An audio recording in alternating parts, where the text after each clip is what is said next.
তোমার কি মাথা ব্যথা করতেছে? আরে হ্যাঁ, মাথাটা একটু ধরছে। এই নাও, আমি তোমার জন্য কড়া করে এক কাপ কফি বানায় আনছি। Thank you. আমি মনে মনে ভাবতেছিলাম এক কাপ কফি হলে খুব ভালো হইতো। আমি তো তোমার মনের কথা বুঝি, সেই জন্যই বানায় আনছি। খাও। মজা হয়েছে? খুব মজা হয়েছে। ধান্দা কি তোমার? কোনো ধান্দা নাই। শোনো, এইবার যদি কোনো উল্টাপাল্টা কাজ করো না, তাহলে খুব খারাপ হবে বলে দিলাম।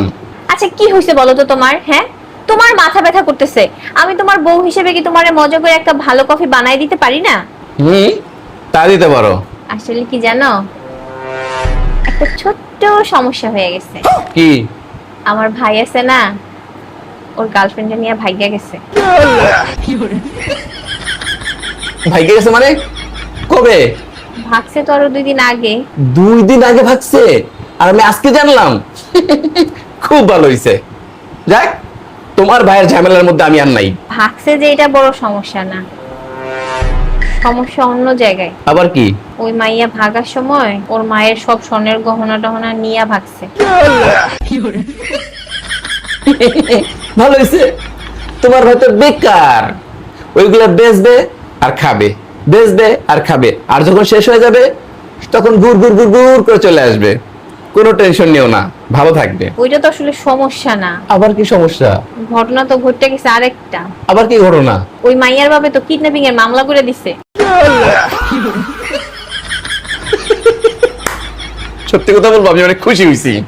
এইবার তোমার ভাই বুঝবে কত ধানে কত চাল। তোমার ভাইয়ের ঝামেলায় না আমি আর নাই।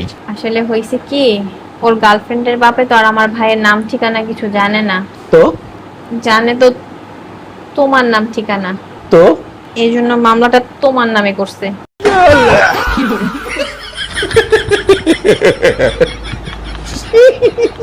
আগের বার তো 30টা দিন জেল খাটাইছো, এবার মনের ইচ্ছে কি তোমাদের যাবজ্জীবন খাটাইবা? তুমি কি জানো এই মামলায় কি হয়? সর্বনিম্ন 5 বছর, আর মায়ের তো ফিরি। আমি তো শেষ। আচ্ছা শোনো না, এমন করতেছো কেন? আমার ভাই তো তুমি একটা মাত্র বড় দুলাভাই, তোমার কি দুলাভাই হিসেবে কোনো দায়িত্ব কর্তব্য নাই? তুমি নাইলে একটু কটা দিন জেল খাইতে সেই দায়িত্ব পালন করলা। আগের বার তো মাত্র 30 দিন জেল খাটছিলা, এবার কি অনেক দিন খাটা লাগবে? আচ্ছা শোনো, তুমি টেনশন করো না, আমি অনেক ভালো একটা বড় একটা উকিল ধরবো, যাতে তোমার তাড়াতাড়ি জামিন করাইতে পারি।